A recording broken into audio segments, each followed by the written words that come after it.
कहानी की शुरुआत में हम एक आदमी को देखते हैं जिसने अपने 6 साल के बेटे मार्क को अचानक नींद से जगाया और कहा कि इस घर में खतरा है और उन्हें जल्द से जल्द यहाँ से भाग निकलना होगा। फिर उसने अपने बेटे थॉमस को बाहर भेजा और उसी वक्त मार्क ने देखा कि एक शेल्फ पर रखा मेंढक का पुतला अचानक जिंदा हो गया। इसके बाद वो आदमी अपने दोनों बेटों को लेकर गाड़ी में निकल रहा था तो अचानक उसकी पत्नी पेट्रा उनके सामने आ गई और बच्चों को ना ले जाने की मिन्नतें करने लगी। उसने अपने पति को समझाया कि उसका पीछा कोई नहीं कर रहा, मगर उसने पेट्रा की एक न सुनी और सीधा शमशान घाट की ओर निकल पड़ा। पर अचानक जैसे ही उसने अपना सर पीछे घुमाया तो उसके सर में आग लग गई और वो अपने बच्चों के सामने झुलस कर मारा गया। अब इस घटना को पूरे 10 साल बीत गए थे। मार्क स्कूल जाता था और उसके भाई थॉमस ने एक साउंड स्टोर खोल लिया था। स्कूल में ना तो मार्क के टीचर्स और ना ही उसके साथी उसे पसंद करते थे, क्योंकि पहले उसके भाई को गुंडागर्दी के चलते स्कूल से निकाल दिया गया और उसकी भी कुछ ऐसी ही हरकतें थी। खाली समय में मार्क अपने भाई थॉमस की दुकान पर मदद भी किया करता और उनके साथ मेमो नाम का एक दूसरा लड़का भी काम करता था। मार्क के जन्मदिन पर थॉमस ने उसे क्रॉनिकल नाम की एक पुश्तैनी किताब दी जो उनके परिवार में काफी समय से मौजूद थी।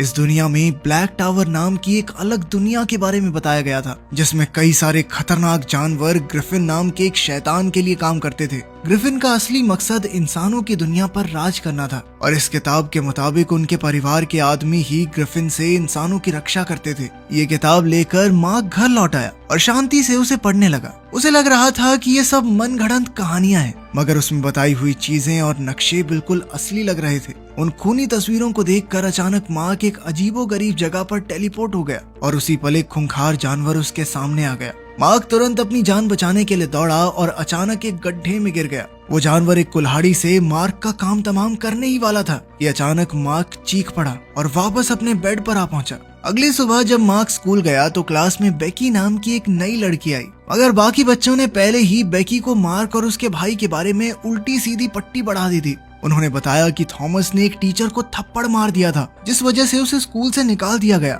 और मार्क तो पता नहीं कब से अपने दिमाग का इलाज ही करवा रहा है, क्योंकि वो बचपन की उस डरावनी रात को भुला नहीं पा रहा। लेकिन बेकी को इस सब से कोई फर्क नहीं पड़ा और वो धीरे धीरे मार्क के साथ घुलने मिलने लगी। फिर शाम को जब मार्क घर लौटा तो उसकी माँ पेट्रा ने उससे थेरेपी सेशंस के बारे में बात करनी शुरू कर दी। उसकी माँ उसे वहाँ इसलिए भेजती थी क्योंकि वो नहीं चाहती थी कि वो भी अपने पिता की तरह बन जाए, लेकिन थॉमस को ये सब बिल्कुल पसंद नहीं था। इसीलिए वो मार्क को घर से बाहर ले आया और उसे अपने साथ शमशान घाट ले जाने लगा, क्योंकि उसने ठान लिया था कि वो ब्लैक टावर की सच्चाई सबके सामने लाकर रहेगा। वो दोनों मिलकर चर्च के ऊपरी हिस्से में घुस गए जहाँ उनके पूर्वजों ने अपनी रहने की जगह बनाई थी। फिर थॉमस ने उसे वहाँ रखी चीजें दिखाई जो उसके पिता की थी। उनमें एक खाली डब्बा भी था जिसके अंदर शायद कोई लॉकेट जैसी चीज रखी जाती थी। तभी अचानक मार्क की उंगली किसी नुकीली चीज से कट गई और खून बहने लगा और उसी पल जमीन में से एक ढक्कन अपने आप खुल गया। उस बक्से में से दोनों भाइयों को एक खास लॉकेट मिला। तब थॉमस ने कहा कि किताब के मुताबिक इस लॉकेट के जरिए ही उनके परिवार का कोई आदमी ग्रिफिन का खात्मा कर सकता है। मगर जैसे ही मार्क ने उसे अपने हाथ में पकड़ा तो अचानक शमशान घाट में मौजूद पत्थर की मूर्तियां जिंदा हो गई।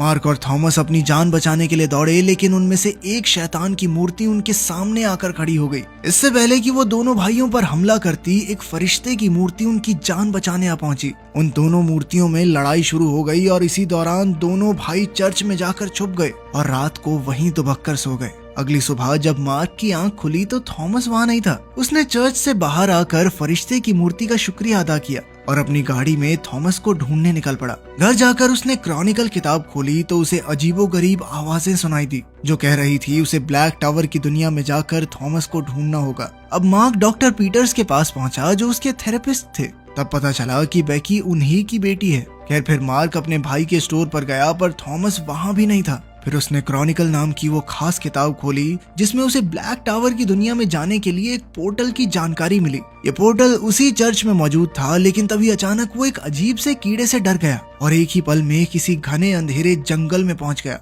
उधर मेमो जब स्टोर पहुंचा तो वहाँ मार्क और थॉमस दोनों को ही ना देखकर उसने पेट्रा को फोन कर दिया। पेट्रा ने घबराकर तुरंत पुलिस में रिपोर्ट लिख दी कि उसके बच्चे लापता हैं। वहीं दूसरी ओर उस जंगल में मार्क को थॉमस मिल गया और थॉमस बेहद खुश था क्योंकि आखिरकार मार्क भी ब्लैक टावर की दुनिया में आ गया था। लेकिन जब मार्क ने बताया कि वो बिना किसी पोर्टल के यहाँ तक पहुँच गया है तो थॉमस को समझ आया कि मार्क के पास असली दुनिया से ब्लैक टावर की दुनिया में टेलीपोर्ट होने की ताकत है। खैर फिर अगली सुबह थॉमस ने मार्क को नींद से जगाया क्योंकि अचानक कुछ भयानक दरिंदे उन पर हमला करने आ गए थे। दोनों भाई तुरंत अपनी जान बचाने के लिए दौड़े मगर थॉमस नीचे गिर गया और दरिंदों ने उसे कैद कर लिया। वहीं मार्क उसी वक्त टेलीपोर्ट होकर स्टोर में आ पहुंचा, जिसे देखकर बेकी और मीमो बुरी तरह डर गए। उन्होंने मार्क को सब कुछ सच बताने को कहा। वहीं ब्लैक टावर की दुनिया में एक सींग वाले जानवर ने अपने मालिक को खबर दी कि उन्होंने टेलीपोर्ट करने वाले लड़के के भाई को पकड़ लिया है। उधर मार्क ने जब बेकी और मीमो को क्रॉनिकल और ब्लैक टावर की दुनिया के बारे में बताया तो उन्हें मार्क की बात पर बिल्कुल यकीन नहीं हुआ। अब मार्क उन्हें सच दिखाने के लिए अपने साथ चर्च में ले गया, मगर इस बार वहाँ वो कमरा ही नहीं था जिसमें वो और थॉमस गए थे। ये सब देखकर बेकी और मीमो को बहुत गुस्सा आया क्योंकि उन्हें लगा कि मार्क उनके मजे ले रहा है। बेकी और मीमो नाराज होकर चले गए तो मार्क गुस्से में पत्थरों की मूर्ति पर मुक्के मारने लगा, जिसकी वजह से ब्लैक टावर की दीवारों में दरारें आ गई। खैर फिर रात को मार्क मीमो के पास गया क्योंकि उसे अपने भाई को ढूंढने में मदद चाहिए थी। हालांकि मीमो को मार्क की कहानी पर बिल्कुल यकीन नहीं था, पर फिर भी वो उसके साथ चर्च में बने पोर्टल तक गया। फिर उन्होंने किताब में लिखी जानकारी के मुताबिक बेसमेंट में एक दरवाजा ढूंढा। फिर मार्क ने किताब में लिखे हुए मंत्र पढ़े और कुछ ही पलों में दरवाजा अपने आप खुल गया। ये सब अपनी आंखों से देखकर मीमो अब तक हैरान हो गया था। फिर उसने महसूस किया कि उसकी आंखें अपने आप ठीक हो गई थी और अब उसे चश्मा लगाने की जरूरत नहीं है। मीमो खुशी से झूम उठा और तभी दरवाजा अपने आप बंद हो गया। अब मीमो ने मार्क से पूछा कि वो इस दुनिया से वापस कैसे जाता है, तो मार्क ने अपनी आंखें बंद करके इस बारे में सोचा और अचानक वो गायब हो गया। जब मार्क की आंख खुली तो वो घर पर पहुंच गया था और अब वो घबरा गया क्योंकि वो मीमो को उस दुनिया में अकेला छोड़ आया था। मार्क ने दोबारा से उस दुनिया में टेलीपोर्ट होने की कोशिश की मगर कोई फायदा नहीं हुआ।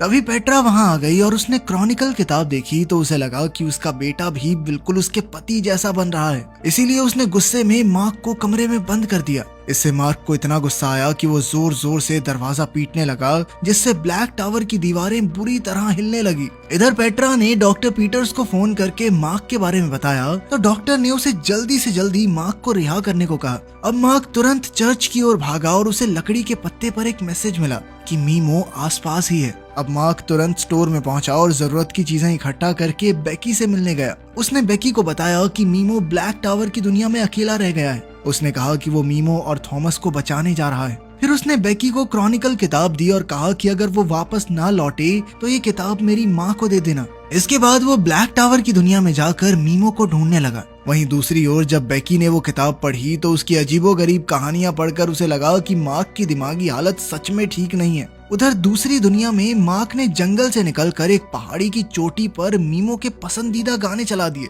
मगर तभी कुछ वहशी जानवरों ने गानों की आवाजें सुन ली और वो उसकी ओर निकल पड़े। इधर असली दुनिया में बेकी ने अपने कुछ दोस्तों को क्रॉनिकल किताब दिखाकर मार्क की बताई हुई कहानी सुनाई और फिर उन्होंने उसकी सच्चाई देखने के लिए किताब में से एक मुरझाए हुए फूल को फिर से हरा भरा करने का तरीका देखा और उसे आजमाने का फैसला किया। इधर ब्लैक टावर में एक कैदी को पकड़कर ग्रिफिन की कुर्सी पर बैठाया गया। असल में ग्रिफिन खुद से नहीं बोल सकता था, बल्कि वो किसी इंसान के जरिए अपनी सारी बातें कहता। उसने कैदी की पीठ में अपने खंजर जैसे नाखून चुभाए और फिर कैदी ग्रिफिन के मन की बातें बोलने लगा। उधर मार्क मीमो को ढूंढ रहा था, पर इससे पहले उन वहशी जानवरों ने मार्क को देख लिया तो उसे तुरंत ही वहां से भागना पड़ा। भागते हुए उसके सामने एक अजीबोगरीब आदमी आया जो पूरी तरह से फटे पुराने कपड़ों में लिपटा हुआ था। उस आदमी ने मार्क के चेहरे पर अजीब सा लिक्विड लगाया और उसे अपने साथ एक खुफिया गुफा में छुपा दिया। वहीं दूसरी ओर बेकी ने किताब के बताए तरीके के मुताबिक मुरझाए हुए फूलों पर पानी छिड़का और अपने दोस्तों के साथ बड़ी आस लगाकर उसके खिलने का इंतजार करने लगी, मगर ऐसा कुछ भी नहीं हुआ। इससे निराश होकर बेकी ने चर्च में बने पोर्टल को खोलने की आखिरी कोशिश करने का फैसला किया और तब जाने से पहले उसके दोस्त ने फूल को पानी के ग्लास में डाल दिया। उधर ब्लैक टावर की दुनिया में जानवरों के जाने के बाद उस आदमी ने अपना नकाब हटाया और मार्क को बताया कि वो मीमो है। दरअसल असली दुनिया में जब एक दिन बीतता है तो उतने समय में यहाँ कई हफ्ते बीत जाते हैं और इसी वजह से उसकी दाढ़ी मूंछ काफी बड़ी हो गई थी। यार इसके बाद मीमो और मार्क थॉमस को ढूंढने के लिए आगे बढ़े तो उन्हें कुछ कैदियों का कारवां दिखाई दिया। तभी उन्होंने देखा कि थॉमस भी उनमें से एक था, मगर अभी वो उसकी मदद नहीं कर सकते थे वरना वो खुद भी दबोचे जाते। पर तभी उन जानवरों की नजर उन दोनों पर पड़ गई और वो अपनी जान बचाने के लिए भागे। भागते भागते वो एक पहाड़ी की चोटी पर आ गए जिसके आगे खाई थी। इधर असली दुनिया में बेकी और उसके दोस्तों ने क्रॉनिकल के हिसाब से सारे मंत्र पढ़े और पोर्टल को खोलने की कोशिश की, मगर दरवाजा नहीं खुला। उधर मार्क और मीमो पकड़े जाने वाले थे कि मार्क ने अपनी काबिलियत पर भरोसा किया और मीमो को लेकर खाई में कूद गया, जिसके बाद वो सीधा मार्क के कमरे में टेलीपोर्ट हो गए। उनकी आवाज सुनकर पेट्रा दौड़ती हुई वहां आई। खैर मार्क ने बेकी को फोन करके वो किताब लाने को कहा। उधर बेकी के कमरे में वो फूल फिर से खिल चुका था और उसके अंदर से एक जहरीला बिच्छू बाहर आ गया। खैर अगले दिन से मार्क और मीमो थॉमस को बचाने का प्लान बनाने लगे। अब मीमो उस दुनिया के बारे में काफी कुछ जान चुका था। उसने बताया कि उसने एक तालाब किनारे एक झोपड़ी बनाई थी जहां अक्सर कैदियों का कारवां रुकता है। वहीं ग्रिफिन के चेलों ने उसे खबर दी कि इस दुनिया से दूसरी दुनिया में टेलीपोर्ट करने वाला लड़का एक बार फिर से भाग निकला। ये खबर सुन के ग्रिफिन को बहुत गुस्सा आया। उधर बेकी की आंख खुली तो वो उस फूल को फिर से खिला हुआ देखकर हैरान रह गई। उस वक्त वो जानलेवा कीड़ा उसे काटने ही वाला था कि वो जैसे तैसे बच गई और फिर उसने वो किताब अपने पिता को दे दी क्योंकि उसे मार्क की सारी बातें झूठी लगने लगी थी। जब उसने स्कूल में मार्क को इस बारे में बताया तो मार्क को बहुत ज्यादा गुस्सा आ गया। उधर जब बेकी के पिता डॉक्टर पीटर्स ने वो किताब पढ़ी तो उन्होंने पेट्रा के पास जाकर कहा कि उसके बेटे की दिमागी हालत ठीक नहीं है। ये सुनकर तो पेट्रा ने मार्क को पागल खाने में भर्ती करवाने का फैसला कर लिया। कुछ ही समय में उनके घर पर एम्बुलेंस और पैरामेडिक्स मार्क को लेने आ पहुंचे, लेकिन मार्क उनसे बचकर भाग निकला और सीधा चर्च जा पहुंचा। वहाँ मीमो पहले से ही उसका इंतजार कर रहा था, लेकिन जल्द ही पैरामेडिक्स वहाँ भी आ गए तो उन दोनों ने मिलकर उनका मुकाबला किया। तभी अचानक एक नकाब पोश आदमी वहाँ आया और एक एक पैरामेडिक को बुरी तरह पीटा, जिस वजह से उनमें से एक की मौत ही हो गई। इस सब में मार्क और मीमो किसी तरह बच निकले। कुछ ही पलों में पेट्रा चर्च पहुंची तो उसने मार्क को चर्च से बाहर आते देखा और उसके कपड़े खून से सने हुए थे। उसी वक्त हम देखते हैं कि मीमो और मार्क तो टेलीपोर्ट होकर ब्लैक टावर की दुनिया में पहुंच चुके थे। मीमो मार्क को अपनी बनाई झोंपड़ी की ओर ले गया। वहीं असल जिंदगी में डॉक्टर पीटर्स ने घर आकर बेकी को बताया कि मार्क ने एक पैरामेडिक की जान ले ली है। इसीलिए उसने बेकी को सीधे तौर पर कहा कि मार्क से मिलने की कोई जरूरत नहीं है। इधर बेकी अपने कमरे में गाने सुनते हुए जमीन पर लेट गई। उसी पल ब्लैक टावर में बारिश शुरू हो गई तो मीमो बुरी तरह घबरा गया। असल में जमीन में लगे फूलों पर पानी पड़ने से उनमें से जहरीले बिच्छू निकल रहे थे। अब मार्क और मीमो दोनों अपनी जान बचाने के लिए दौड़े। वहीं दूसरी ओर बेकी पर भी वैसे ही बिच्छू ने हमला कर दिया और उसके मुंह में घुस गया। उसने बड़ी मुश्किल से बिच्छू को बाहर निकाला और उस पर नमक छिड़क कर काम खत्म किया। उधर मीमो और मार्क भी बिच्छुओं से बचते हुए एक पहाड़ी पर आ पहुंचे। जब सुबह हुई तो सभी बिच्छू उनकी आंखों के सामने ही राख में बदल गए। उधर बेकी ने अपने पिता के कमरे से क्रॉनिकल ढूंढी क्योंकि अब उसे मार्क की कहानी पर यकीन हो गया था। वो किताब लेकर सीधा पेट्रा के पास पहुंची। उधर मीमो और मार्क चलते चलते पहाड़ों में बने एक तालाब पर आ पहुंचे। इधर धरती पर जब बेकी के पिता घर आए तो उन्होंने अपने खून से सने कपड़े निकालकर जला दिए। तब ये खुलासा होता है कि डॉक्टर पीटर्स ने ही मार्क का भेष बनाकर चर्च में पैरामेडिक की हत्या की थी। इसके बाद हम देखते हैं कि ग्रिफिन के महल में एक बिना चेहरे का राक्षस आया जिसने कहा कि उसने मार्क को इंसानी दुनिया में जाने से रोकने की पूरी कोशिश की, मगर वो नाकामयाब रहा। उधर मार्क ने मीमो की झोंपड़ी देखी तो वो उसकी मेहनत से काफी खुश हुआ। उस झोंपड़ी की छत से वो इस रास्ते से गुजरने वाले हर एक कारवां पर नजर रख सकते थे। वहीं दूसरी ओर बेकी ने पेट्रा को सब कुछ बता दिया। वहाँ एक डिटेक्टिव भी मौजूद था और उसे भी लगा कि इस वक्त शहर में बहुत अजीबोगरीब घटनाएं हो रही हैं। बेकी ने उन दोनों को मार्क के पूर्वजों की पूरी कहानी सुनाई, पर तभी उसे एहसास हुआ कि वो अपना बैग अपने ही दोस्त की गाड़ी में भूल गई थी और उसके बैग के अंदर ही वो किताब थी। वहीं ब्लैक टावर की दुनिया में मार्क और मीमो रात को आग जलाकर आगे के प्लान के बारे में सोच रहे थे। मार्क ने कहा कि वो उन माइंस में जा सकता है जहां सभी कैदियों से मजदूरी करवाई जाती है। वहां वो थॉमस को ढूंढकर टेलीपोर्ट होकर घर चला जाएगा। इसके बाद मीमो इस दुनिया में मौजूद पोर्टल के दरवाजे तक जाएगा और मार्क धरती पर मौजूद पोर्टल खोलेगा जिससे वो भी बाहर आ जाए। लेकिन सबसे पहले उसे अपनी मर्जी से टेलीपोर्ट होने की प्रैक्टिस करनी पड़ेगी। उसी वक्त हम देखते हैं कि ब्लैक टावर से एक आदमी संदेश लेकर डॉक्टर पीटर्स के घर पहुंचा और उसे मार्क के ब्लैक टावर में होने की खबर दी। उस आदमी के जाने के बाद डॉक्टर पीटर्स जब बेकी के कमरे में गया तो बेकी वहां थी ही नहीं। तब उसने कमरे की धूल इकट्ठा की और उसे चख कर बेकी के पूरे दिन के बारे में जान लिया। उसे पता चला कि इस वक्त बेकी एक पार्टी में है जहां वो अपना बैग लेने गई थी। उधर ब्लैक टावर की दुनिया में मार्क बार बार कोशिश करने पर भी टेलीपोर्ट नहीं हो पा रहा था। तो मीमो ने कहा कि उसे अपने अंदर का डर मिटाकर कुछ खुशी के पल याद करने होंगे, शायद तब उसकी शक्तियां उसकी मर्जी से काम करने लगे। तब मार्क ने आंखें बंद करके बेकी को किस करने के बारे में सोचा और उसी पल वो वापस धरती पर टेलीपोर्ट हो गया। अब वो तुरंत मीमो के पास वापस भी आ गया, पर मीमो ने उसे बताया कि वो 2 दिन के लिए चला गया था। खैर, अब मार्क को याद आया कि टेलीपोर्ट करने के लिए पूरे दिल से यकीन करके उस जगह के बारे में सोचना पड़ता है। उधर हम देखते हैं कि बेकी को अपने दोस्त के घर की किचन में अपना बैग मिला जो पूरी तरह गीला था। उसने तुरंत क्रॉनिकल किताब बाहर निकाली तो साथ में उसे खिला हुआ फूल भी मिला। वो समझ गई कि इसमें से निकला हुआ बिच्छू जरूर यहाँ पर मौजूद लोगों पर हमला करने वाला है। अब उसने नमक का डिब्बा उठाया और बिच्छू को रोकने निकल पड़ी। इधर दूसरी दुनिया में मार्क को किसी के पैरों की आहट सुनाई दी और उसने उठकर देखा कि ये उसके पिता थे। वो मार्क पर अपनी मौत का इल्जाम लगाने लगे। मेमो ने उसे समझाने की कोशिश की, पर तब मार्क को लगा कि कोई उसके दिमाग में घुसने की कोशिश कर रहा है। इधर डॉक्टर पीटर्स भी बेकी का पीछा करते हुए उसी पार्टी में पहुंचे जहां एक लड़की पर उस बिच्छू ने हमला कर दिया था। बेकी उसकी मदद के लिए दौड़ी, पर तभी उसके पिता ने उसके सामने आकर उसे अपने वश में कर लिया और उसे चुपचाप घर वापस जाने का हुक्म दिया। इस वक्त पेट्रा और डिटेक्टिव भी इस पार्टी में मौजूद थे और अचानक उन्होंने बच्चों को हवा में उछलते देखा और जोर जोर से चिल्लाने की आवाजें भी आने लगी। कुछ ही पलों में हॉल खाली हो गया और तब उन्होंने देखा कि ये बिच्छू जैसा दिखने वाला बेहद खतरनाक जानवर था। डिटेक्टिव ने बंदूक निकालकर गोली चलाने की कोशिश की, पर जानवर ने उस पर हमला कर दिया। उसी पल पेट्रा ने बंदूक चलाकर उसे मार डाला।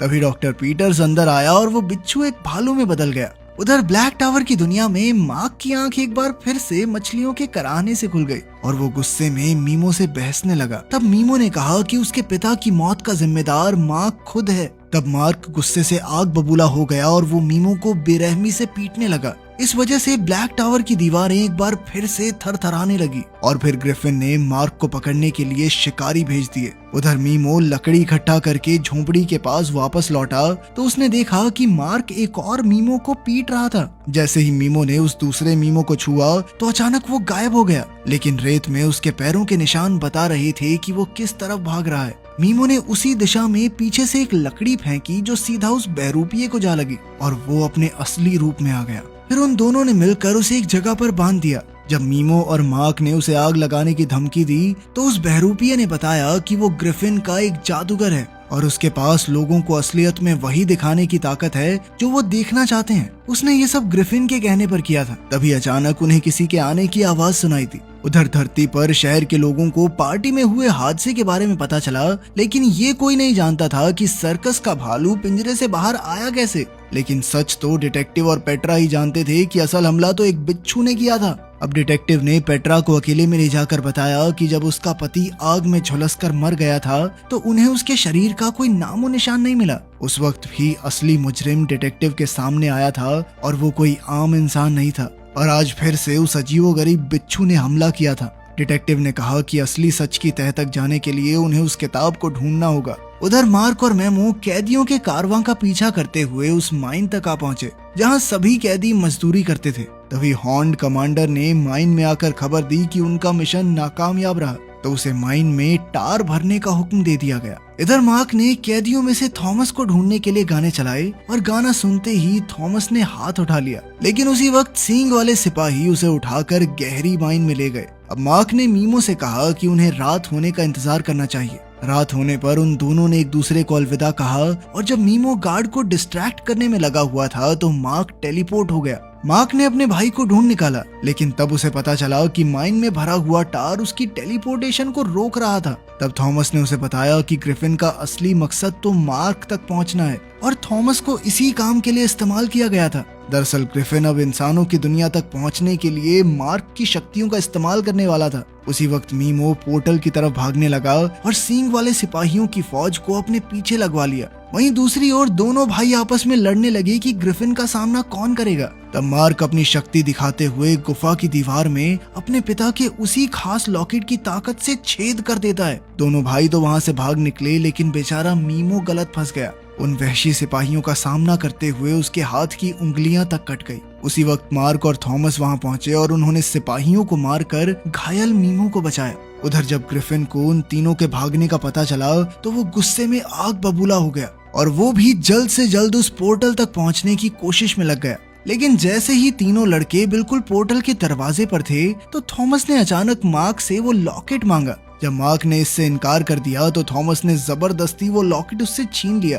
तभी ग्रिफिन भी उड़कर उनके पास आ पहुंचा। वहीं असल दुनिया में डिटेक्टिव और पेट्रा बेकी को उसके घर से बाहर ले जा रहे थे, जबकि डॉक्टर पीटर्स ऐसा नहीं होने देना चाहते थे। उधर मार्क होश में आया और धुएं में थॉमस की आवाज सुनी।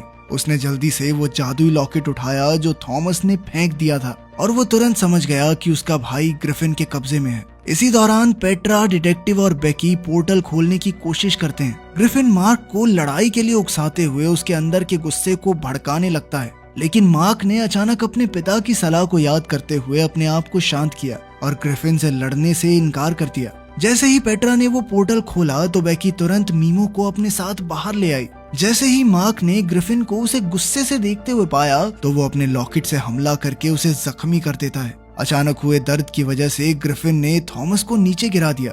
दोनों भाई उसे घसीटकर पोर्टल तक लाए और फिर उसके चेहरे पर ही दरवाजा बंद कर दिया। इसी के साथ कहानी खत्म होती है। अगला सीजन आएगा तो वो भी बना देंगे।